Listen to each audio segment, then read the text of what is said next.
In the year 2147, humanity had reached farther into space than ever before. Colonies dotted distant planets, and Earth's governments worked together to explore what lay beyond their solar system.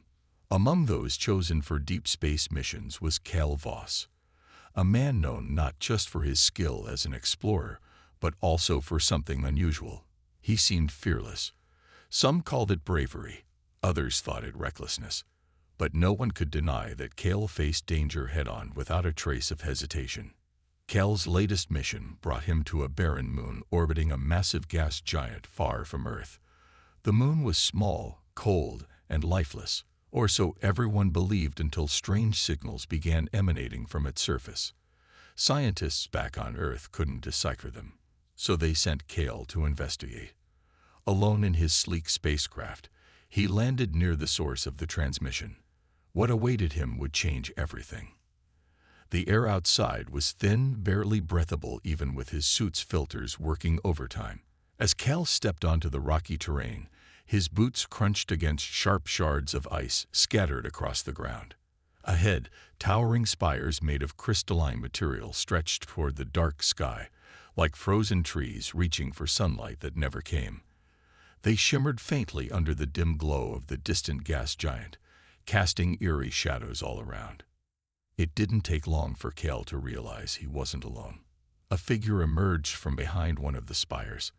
At first glance, she looked almost human, tall and slender, with graceful movements.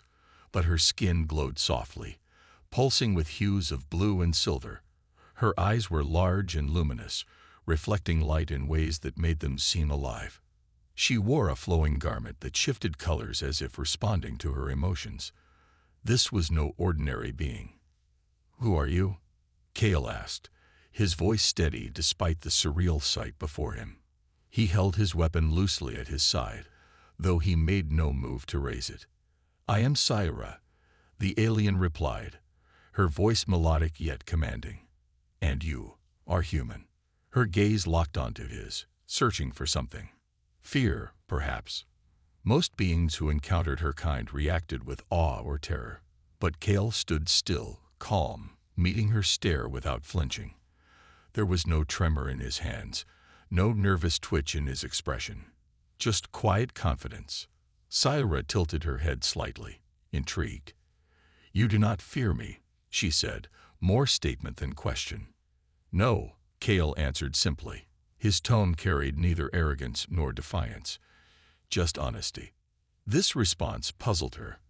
In all her years, Syra had never met anyone quite like him. Humans were supposed to be fragile creatures, easily frightened by the unknown. Yet here stood Cal, unshaken and composed. Something about him unsettled her, not because he posed a threat, but because he defied everything she understood about fear. "Why?" she pressed, stepping closer. "Why are you not afraid of anything, human?" Cal paused, considering her question. Then he smiled, a small, enigmatic curve of his lips that hinted at secrets untold. "Because I've learned there's nothing left to lose," he said finally. His words hung in the air between them, heavy with meaning. For a moment, neither spoke. The only sounds were the faint hum of energy radiating from the crystalline structures and the soft crunch of gravel beneath their feet. Syra studied him carefully, her glowing eyes narrowing ever so slightly. Whatever this human carried within him, it was clear he wasn't going to share it easily. And that only deepened her curiosity. "Come," she said after a long silence. "There is much I wish to show you." Without waiting for a reply, she turned and began walking deeper into the alien city. Cal hesitated for a fraction of a second, then followed. Whatever lay ahead, he knew one thing for certain. This encounter was far from over. Word count: 450. Syra led Cal through the crystalline city, her steps confident and unhurried. The towering spires around them shimmered faintly, casting shifting patterns of light across the ground. Each step they took seemed to awaken the structures, as if the entire city were alive and watching. Cal followed silently, his eyes scanning the alien architecture with a mix of curiosity and caution. After walking for several minutes, Syra stopped abruptly in front of a massive archway carved into one of the larger spires. It pulsed with an intense blue light, almost like a heartbeat. She turned to face him, her glowing eyes locking onto his. "I want to understand you," she said, her melodic voice carrying a note of determination. "You claim to feel no fear. I must see this for myself." Before Cal could respond, the archway flared brighter, and a wave of energy surged outward, enveloping him. Suddenly, the world around him shifted. The crystalline city disappeared, replaced by a desolate wasteland, bathed in fiery red light. Ash rained down from the sky, and the air was thick with smoke. In the distance, monstrous creatures with jagged teeth and glowing eyes prowled, their growls echoing menacingly. Cale froze for a moment, taking in the scene. But instead of panic or terror, his expression remained calm. He glanced at Syra, who now stood beside him, observing his reaction closely. "This is your test," she said simply. "If you truly have no fear, prove it." Without hesitation, Cale began walking forward. The ground beneath his feet cracked and crumbled, threatening to swallow him whole. Still, he moved steadily, his boots crunching against the brittle earth. One of the monstrous creatures lunged toward him, its claws slashing through the air. Cale sidestepped just in time, avoiding the attack with ease. He didn't run, didn't scream. He simply kept moving, as if the danger around him wasn't real. The illusion shifted again. Now, Cale found himself standing on the edge of a cliff, staring into an endless void below. A voice whispered in his ear, low and menacing. *Jump. There's nothing left for you here. *. The words were meant to instill despair, but Cale only smiled grimly. "You're not very creative, are you?" he muttered under his breath before stepping back from the edge. Another change swept over the landscape. This time, he was surrounded by familiar faces, people he had known and loved back on Earth. His parents, his friends, even strangers whose lives he had failed to save during the collapse. They reached out to him, their expressions filled with sorrow and accusation.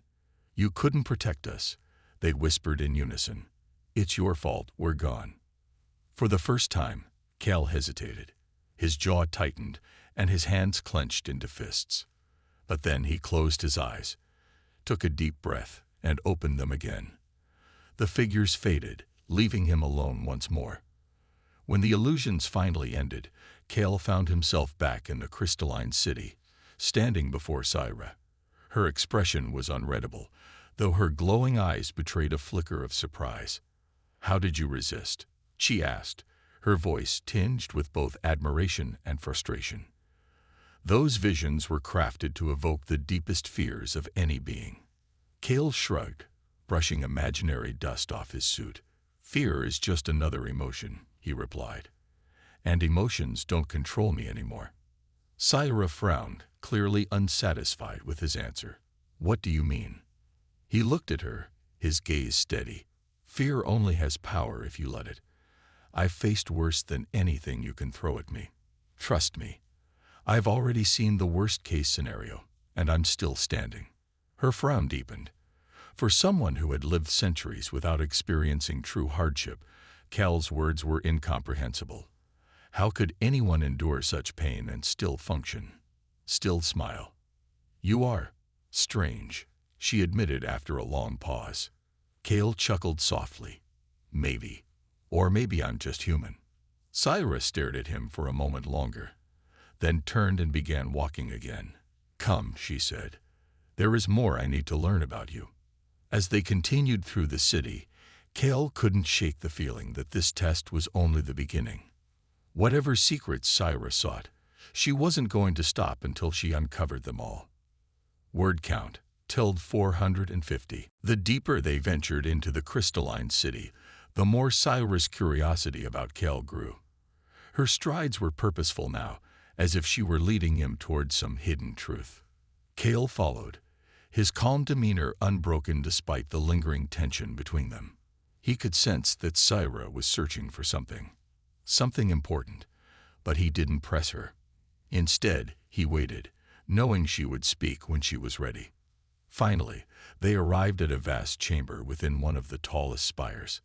The walls shimmered with intricate patterns that seemed to shift and pulse like living things. At the center of the room stood a glowing pedestal, emitting a soft hum that resonated through the air. Scylla approached it and turned to face Kale, her luminous eyes studying him intently. "You confuse me," she admitted, her melodic voice tinged with frustration. "I have seen fear break even the strongest beings. Yet you act as though it does not exist." Kale crossed his arms and leaned slightly back, his expression thoughtful. "It exists," he said simply, "but it doesn't control me anymore." Scylla tilted her head, her brow furrowing in confusion. "Explain." For a moment, Kale hesitated. Talking about his past wasn't something he did often. It brought back memories he'd rather forget. But there was something about Scylla's earnestness, her genuine desire to understand, that made him decide to share. "When I was younger," he began, his voice steady but quieter than before, "I had everything I cared about taken away from me. My family, my friends, my home, all gone in an instant." He paused, staring at the glowing pedestal without really seeing it. Earth fell apart, piece by piece. First came the wars, then the climate disasters. Cities crumbled, oceans swallowed entire nations, and billions died. By the time it was over, nothing was left. Scylla listened silently, her glowing eyes wide with fascination. She had heard stories of Earth's collapse, but hearing it firsthand from someone who lived through it was different. "I lost everyone," Kale continued, his tone heavy but controlled. "I remember standing in the ruins of what used to be my neighborhood, surrounded by death and destruction. For days, I just sat there, waiting for something, anything, to happen. Death would have been easier, honestly, but it never came." He looked up at Scylla, his gaze piercing. "That's when I realized something. Fear is only powerful because we let it be. It thrives on uncertainty, on the thought of losing what matters most. But once you've already lost everything, what's left to fear?" Scylla stared at him, her usual composure shaken. She had spent centuries living in peace, shielded from pain or hardship. To her, fear was an abstract concept, something experienced briefly during rare moments of vulnerability. But Kel's words painted a picture of a life shaped entirely by loss. And yet, somehow, he had emerged stronger. "You mean to say," she began slowly, "that your strength comes from suffering?" Kale shook his head. "Not exactly. Strength isn't about avoiding pain or pretending it doesn't hurt. It's about facing it, accepting it, and moving forward anyway. That's what I learned." There was a long silence as Scylla absorbed his words. For the first time, she felt a pang of something unfamiliar. Envy. Envy for Cal's resilience, for his ability to endure the unimaginable and still find meaning in life. "Your people are remarkable," she murmured finally, almost to herself. "So fragile, yet so determined." Kale chuckled softly, though there was no humor in it. "We don't have much of a choice. Survival isn't easy when you're human." Scylla turned away, her thoughts swirling. She had summoned Cal here to learn about humanity, expecting answers she could use to help her own people. But now, she wondered if she was truly prepared for what those answers might reveal. "Come," she said after a moment, gesturing for him to follow. "There is more I must show you." As they left the chamber, Kale couldn't shake the feeling that Scylla's questions weren't just about him. They were about her own existence, too. And whatever secrets lay ahead, they were bound to change both of their lives forever. Word count. 450. Scylla led Cal deeper into the crystalline city, her movements brisk and deliberate. The shimmering spires around them seemed to hum louder now, as if responding to some unseen energy. Kale followed silently, his sharp eyes taking in every detail. Something had shifted in Scylla since their conversation in the glowing chamber. Her usual calm demeanor was tinged with urgency, almost desperation. They arrived at a circular room bathed in soft golden light. At its center floated a holographic projection of a sprawling alien world, a lush, vibrant planet teeming with life. But as Cale looked closer, he noticed cracks forming across the image, spreading like veins until parts of it shattered and faded away. It wasn't hard to guess what this represented: the decline of Cyra's people. "This is why I sought you out," Cyra said, her voice steady but heavy with emotion. "My kind, the Luminary, are dying." Cale raised an eyebrow, surprised by her admission. "Dying? You seem advanced. How can that be?" "We have lived for centuries in peace," she explained, gesturing toward the crumbling hologram. "Our technology ensures we never suffer hunger, illness, or conflict. We eliminated fear long ago. It no longer serves us. And yet," she paused, her gaze dropping to the floor, "without struggle, without hardship, we have lost our purpose. Our spirits grow weaker with each passing generation. Even our bodies begin to fail, though we do not age." Cale listened intently, his expression thoughtful. He had seen civilizations crumble on Earth, not because they lacked resources, but because they forgot how to live. "You envy humans," he said finally, his tone neutral. "You think our resilience comes from suffering." Cyra nodded slowly. "Yes, your race endures unimaginable pain, and still finds meaning in existence. You adapt, you fight, you rebuild. That is what my people need. But it is also what terrifies us." Her words hung in the air between them, heavy with implication. Cale understood now why she had tested him, why she wanted to understand his lack of fear. She saw humanity as a beacon of hope, a way to save her dying race. "What do you want from me?" Cale asked bluntly. Cyra met his gaze, her luminous eyes filled with determination. "Teach us. Share your secret, the one that lets you face fear without breaking. In return, I will give you access to our knowledge. Technologies beyond anything your species has ever dreamed of. With them, you could save what remains of Earth." The offer was tempting. Cale thought of the devastated planet he called home, its barren landscapes, its struggling survivors clinging to hope. If Cyra's people truly held the key to rebuilding Earth, how could he refuse? But something held him back. His instincts screamed caution. Teaching the Luminary to embrace fear might awaken their dormant strength, or it might destroy them entirely. Could he bear the responsibility if things went wrong? "I can't just hand over lessons learned through blood and loss," Cale said after a long pause. "Fear isn't a tool you wield lightly. It changes people, for better or worse."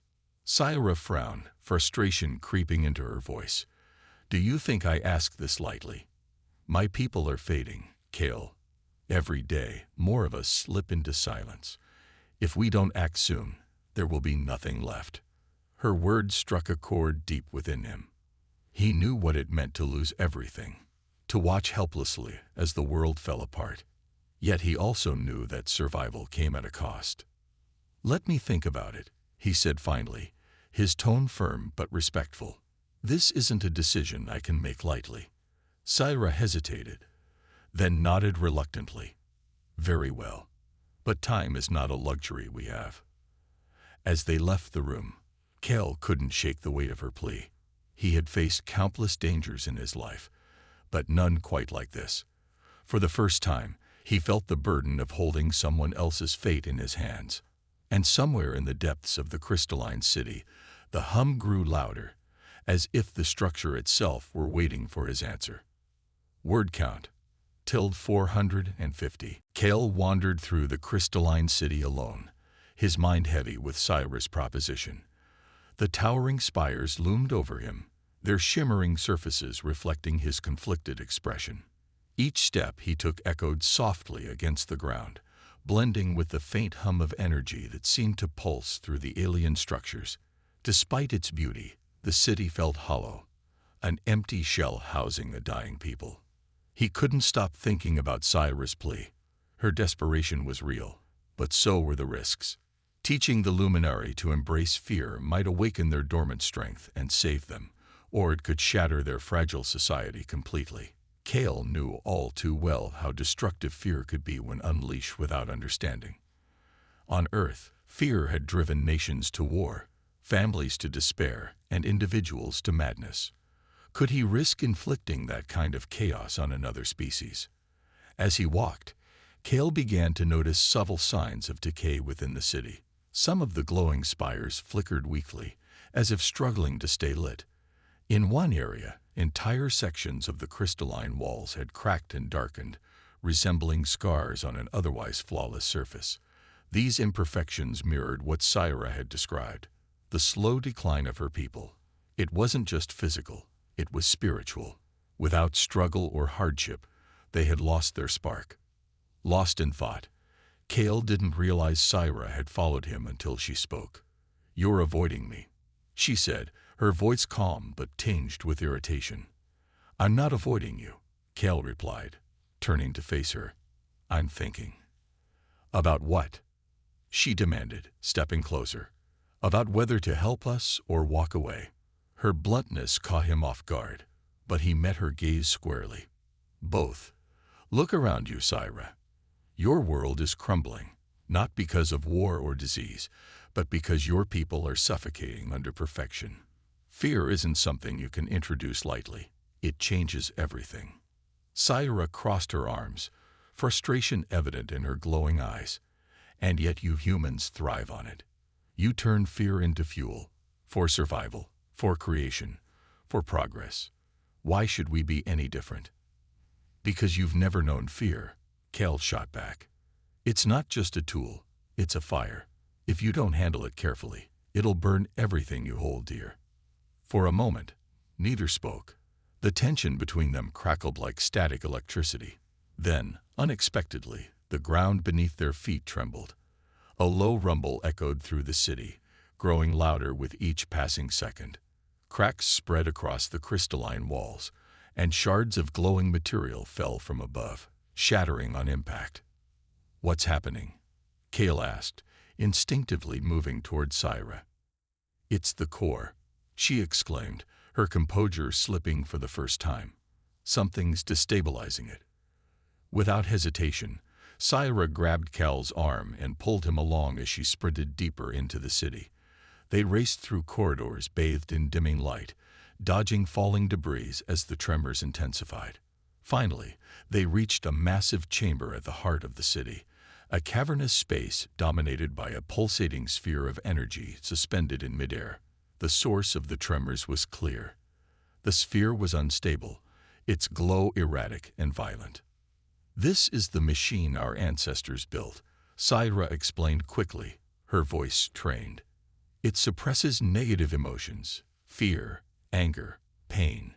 It brought us peace, but now it's failing." Kale stared at the sphere, realization dawning. This machine wasn't just a relic. It was the foundation of luminary society.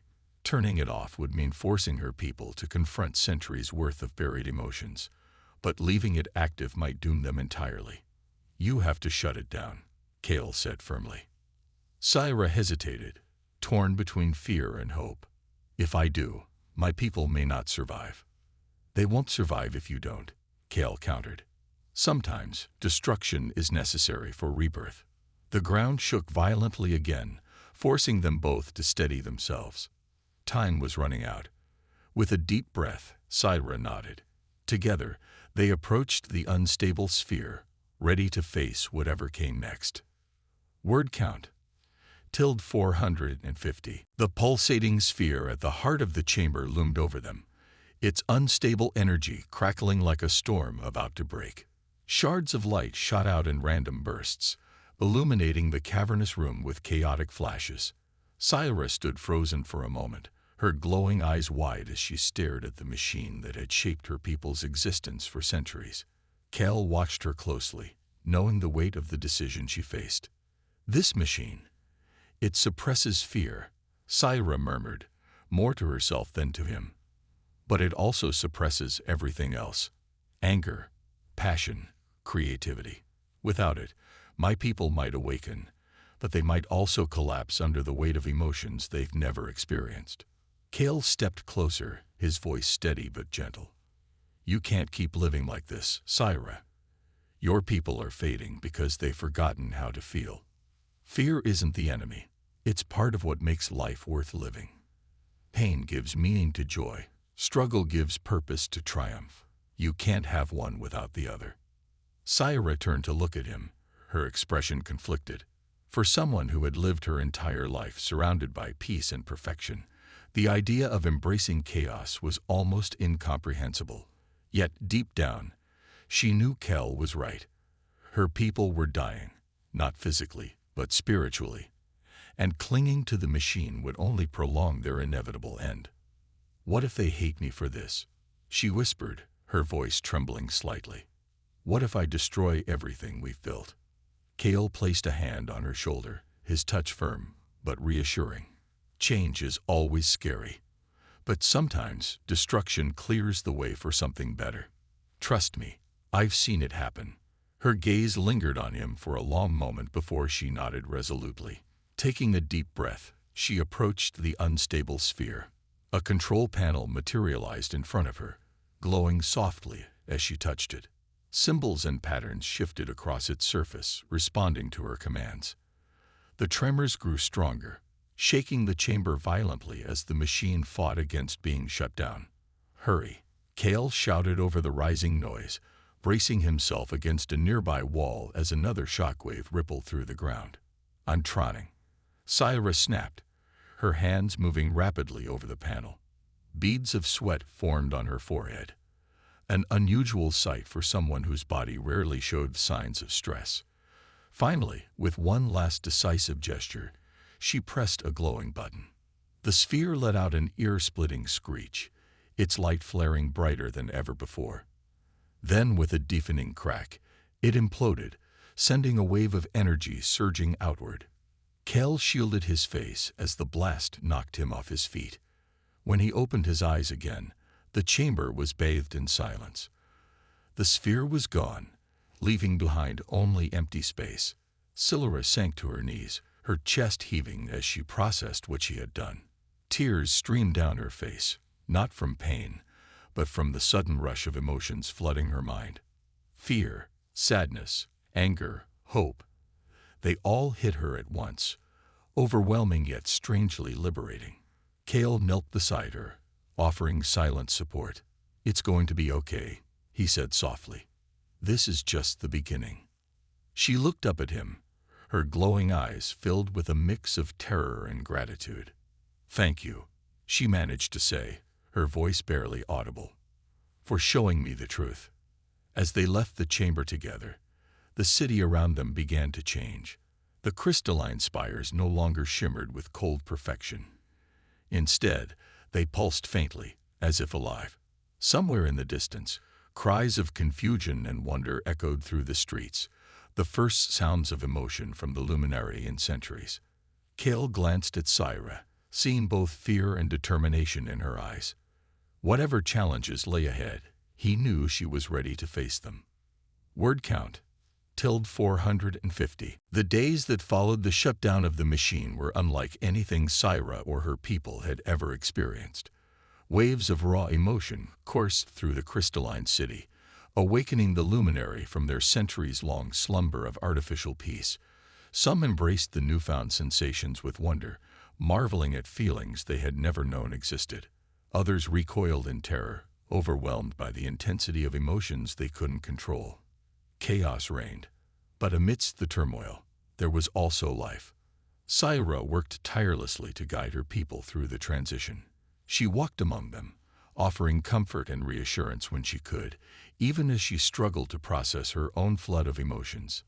Fear, anger, sadness, they all weighed heavily on her, but so did hope and joy. For the first time, she understood what it meant to truly live. Kale stayed by her side during those early days, helping where he could. His presence became a source of stability for the shaken luminary. Though he couldn't fully comprehend their alien minds, his calm demeanor and unwavering resilience inspired many. He shared stories of Earth, of its beauty, its struggles, and its capacity for renewal. Slowly but surely, the luminary began to see their transformation not as an end, but as a chance to rebuild themselves. One evening, as the twin suns dipped below the horizon, casting a soft glow over the crystalline spires, Syra found Kale standing alone near the edge of the city. He gazed out at the distant stars, his expression thoughtful. "You've done something incredible here," he said without looking at her. "Your people are scared, yes, but they're also alive. That's more than they had before." Syra joined him, her glowing eyes reflecting the fading light. "And you've given us the tools to face this new reality. I don't know how to thank you." Kale smiled faintly. "You don't have to. Just promise me one thing. Don't let fear paralyze you. Use it to grow stronger together." She nodded, determination flickering in her gaze. "I will. But what about you? What will you do now?" Kale hesitated, glancing back at the stars. "My home is still waiting for me. Earth needs rebuilding too, and maybe your people's knowledge can help. But first," he reached into his pack and pulled out a small device, a recording module containing Earth's music. He handed it to Syra. "Take this. It's not much, but it's part of who we are. Maybe it'll remind you why taking risks is worth it." Syra accepted the gift, cradling it gently in her hands. The melodies within were foreign yet beautiful, carrying echoes of humanity's soul. Tears welled up in her eyes again, though this time they were tears of gratitude. "You've changed us, Cal Voss," she said softly. "For better or worse, we'll never be the same." "That's the point," he replied with a grin. "Change is scary, but it's also the only way forward." The next morning, Kale prepared to leave. As his spacecraft ascended into the sky, Syra watched from below, her heart heavy with both sorrow and hope. She knew she might never see him again, but his courage and wisdom would stay with her forever. Above the city, the crystalline spires shimmered brighter than ever before, not with cold perfection, but with the vibrant energy of a people learning to live again. And somewhere among the stars, Kale smiled, knowing he had left behind something extraordinary. Word count: ~450.